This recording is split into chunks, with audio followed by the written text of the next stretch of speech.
In his video, as best as I could read it, Chad explained that we can see ourselves as having units of attention, and these units are naturally spendable.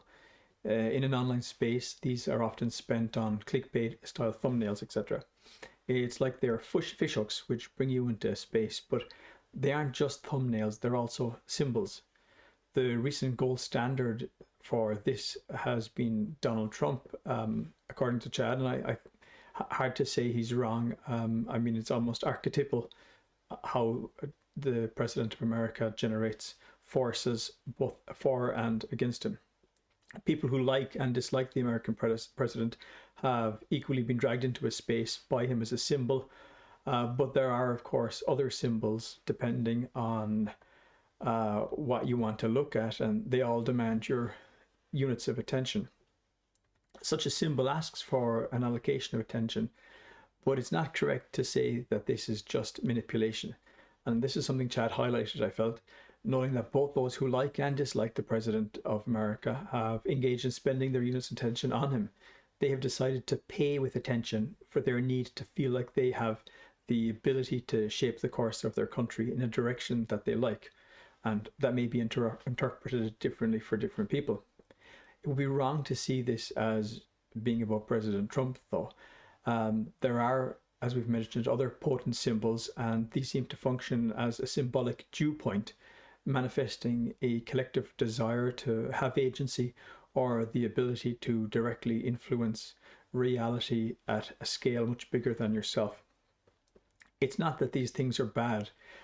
People have a certain ability to influence the world, and there are circumstances where action is required, and there is merit in using powerful social media tools to try to affect some type of agency in the world. But what if you're mainly buying with your attention feelings? Or what happens if you end up mainly consuming a feeling of dread about the future? I don't at all mean to suggest that there is nothing to be concerned about. There almost always is, and generally always has been. But what if our new digital landscape sees you thinking you are buying agency, but instead you are simply buying fear, or other emotional impulses which make you believe that dealing in the unreal digital world is a bit more material and a bit more real? Jeff of Shoulder Surf, the channel looking through C.S. Lewis's writings, touched on this very issue.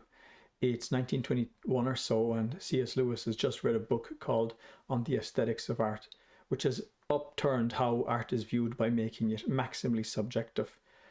I finished The Crochet, a difficult and provocative book. The different activities of the spirits apparently grow out of one another in a cycle. Emotion leads to image, and when we have made the image, we want to understand. From understanding, we turn to action, which leads to new emotion, and the cycle repeats. He assumes the unreality of matter, regarding it as we regard the news Queen Anne is dead.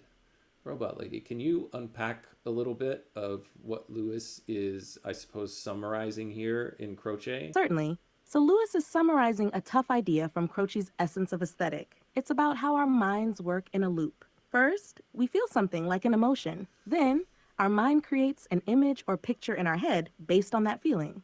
After that, we try to make sense of the image or feeling by understanding it more clearly. Once we understand it, we act on it, and that action creates new feelings, and the cycle begins again. The part about the unreality of matter means Croce thinks physical stuff, like objects, isn't as real or important as the ideas or feelings we have about them. For Croce, the way we think about things, like a piece of news, is what matters, not the actual thing itself. It's like saying what we think or feel is more important than just the facts. Does that make sense? It does. Yeah, thank you for that breakdown, Robot Lady. Art is the expression of a feeling or intuition as subjectively defined by the person, with the scale of the emotional response being a key indicator of how effective the art is. In a social media setting, full of clickbait images and symbols inviting emotional response, then maybe the worst aspects of this are magnified and the redeeming insights of Croce's work lost. It's hard to explore your intuition when you are smashing the like button and emoting as hard as you can. This made me wonder why people need such symbols or tools to structure how they interact with the wider world, why people will pay out their valuable attention for it. Looking at the Bible, Genesis 2:19 says, and recall that on this website I'm trying to explore the Latin Bible as well as the English Bible. It says, Aduxite Adam, ut videret quid vocaretia, omne enim quid vocavet Adam, animae viventis, ipsum est nomen eos. He led them, being the animals, to Adam, so that he might see what he would call them. Adam is given the opportunity to choose names for the animals. Naming and attending to is built into the very structure of reality. This led me to wonder whether there are parts of the Bible where the naming convention is rejected, thrown out the window, so to speak. Famously, there is Exodus 3:14, where Moses wants to know God's name that he might tell and so influence the Israelites. God famously does not play that game. Si dixerent mihi, qualis nomen eos, quid dicam eis, dixit Deus, ad Moisen, ego sum qui sum, aid, sic dices filiis Israel, qui est misid me ad vos. If they shall have asked me, what was his name, what shall I say to them? God said to Moses, I am who I am. He said, you will speak thusly, who is sent me to you. In a similar vein, Galatians 3:28 sees Paul blow the need to Gentiles out of the water. Non est Judaeus neque Graecus, non est servus neque liber, non est masculus neque femina, omnis enim vos unum estis in Christo Jesu. There is neither Jew nor Greek nor slave or freedman, nor man or woman, for you are all one in Jesus Christ. This rejection of the need to categorize and name opened up a space for me to think about this from the angle of Zen, that meditative practice which I had found earlier deeply rewarding. It is famous for its use of koans, paradoxical stories which refuse conventional ways of thinking and frequently deal with how attention is allocated. A very famous koan is, a student asked, does dog have Buddha nature? The master answered, mu. Now, this makes no sense unless you realize two things. One, mu means no, and secondly, that this answer causes all types of theological problems for Buddhism, because everything is supposed to have Buddha nature. A commentary on the koan pointed at how to tackle this problem. It said, concentrate your whole body with its 360 bones and joints and 84,000 hair follicles into this question of what mu is, day and night without ceasing. Hold it before you day and night without ceasing. This isn't some BS trading away of units of attention for fields. This is an all-in focused approach which simply doesn't entertain the pay-to-play attention economy approach. And that's why I found that koan so engaging. The all-in commitment of it is striking. But Zen is pointing to what the Bible and Christianity has repeatedly pointed to. Thessalonians 5:17 states, sine intermissione orate, pray without interruption. This approach is at the heart of the famous Jesus prayer, Lord Jesus Christ, Son of God, have mercy on me, a sinner. That prayer has famously been described as a way of first opening the mind and then the heart. The Desert Father John Cassian had a similar approach, used a single short word or a short phrase as the basis for repetitive prayer, which is about being used which is about coming into the presence of God, without seeking to petition God in any way. He proposed using the psalm, O God, come to my assistance, O Lord, make haste to help me. Deus in adiutorium meum intende, Domine ad adiuvandum me festina. This has an intensity to it that doesn't deal in feels as a side effect. It's a full-on wrestling with emotion while not seeking favors or agency. There is a prayer tradition in Christianity called the centering prayer, which takes the same approach. Pick a short word or phrase as the focus of your prayer and let it seep into your very marrow, as the Zen koan might have said. An American Cistercian monk with an Irish name, Father Thomas Keating, helped bring this type of prayer a renewed popularity and described scenarios where practitioners had, in very stressful moments, had used their word or phrase and found that it jumped into them unbidden and created a sense of calm and turned a stressful situation into a devotional moment. As part of the prayer, Father Keating detailed out there were two important elements. The first is attention. The second is intention. Attention is sending your awareness out and observing, attending to what is before you. But intention is the underlying motivation. We might be mindlessly attending to something, but without an appropriate attention behind it.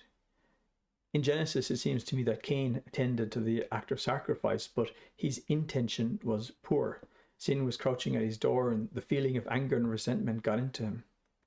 Genesis is very much about the turning away of man from God, and the rest of the Bible seems to have a theme of how to turn back to God, away from the need to be an individual agent, to be a spender of attention. And centering prayer seems to me to be about turning back to God, away from the external attention economy. Romans 12:2 focuses a bit on this idea. And be not conformed to this world, but be reformed in the newness of your mind, that you may discern what is the good and the acceptable and the perfect will of God. Et noli te conformari hoc saeculo, sed reformamini in novitate sensus vestri, ut propetis quae sit voluntas Dei bona, et beneplacens et perfecta. The process of renewing the mind is metanoia, which means to change the mind. A reorientation towards God, which throughout the English language has now been translated to repent. Jordan Peterson has often talked about the importance at aiming at the highest good, explaining that the art of attending to that before you, when aligned with the intention of aiming upwards to the highest good, becomes a transformational event. I feel I'm circling around material that is firmly this little corner, firmly Petersonian. By attending carefully with the right intention, I can move forward. Christian thought points to the same path by attending carefully to a simple prayer with a genuine intent to move closer to God. Then we can move out of the step away from the attention economy to learn to stop playing that game. And maybe then I can personally learn to handle the downsides of social media, and instead of wanting agency in a social media sphere, I can more fully participate in my own life, my own home, my community, and so on. I personally find that fullness of participation difficult to imagine. I have my feet firmly stuck in online space. I am very much of this world, both in the widest sense, but also in the digital space, right? But I see in this little corner a space for a type of what I think of as the digital practice of metanoia. I see people carefully listening to each other with the intention of hearing and sharing, and of raising up, and all of this with a focus on higher good, the highest good actually, in a way that is not self-serving but has an ethos of wanting what is best for the other. Not my victory but your victory, right? But said not of the highest, but said of other people in this little corner, and hoping that they get that, if not me, at least them, right? That's something that I think is very relevant in this little corner of the internet. Chris Howard, who has a channel I follow, read a daily reflection which hints at what a careful application of attention and intention might mean as part of a daily practice. At the Turning Point, January 7th. Today is Tuesday, January 7th. At the turning point, half measures availed us nothing. We stood at the turning point. We asked his protection and care with complete abandon. Alcoholics Anonymous, page 59. Every day I stand at turning points. My thoughts and actions can propel me toward growth or turn me down the road to old habits and to booze. Sometimes turning points are beginnings, as when I decide to start praising instead of condemning someone, or when I begin to ask for help instead of going it alone. At other times, turning points are endings, such as when I see clearly the need to stop festering resentments or crippling self-seeking. Many shortcomings tempt me daily, therefore, I also have daily opportunities to become aware of them. In one form or another, many of my character defects appear daily: self-condemnation, anger, running away, being prideful, wanting to get even, or acting out of grandiosity, or acting out of grandiosity. Attempting half measures to eliminate these defects merely paralyzes my efforts to change. It is only when I ask God for help with complete abandon that I become willing and able to change. This level of awareness of how one participates in reality is the opening up to metanoia, as far as I can tell.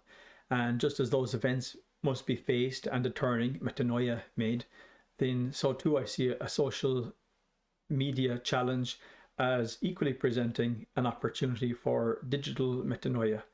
And to be honest, if I can do some of those turning steps digitally, then I'm all too happy for that as well. The pathway out of the grey city of powerlessness can start online, because that is the place of the turning for many of us, right?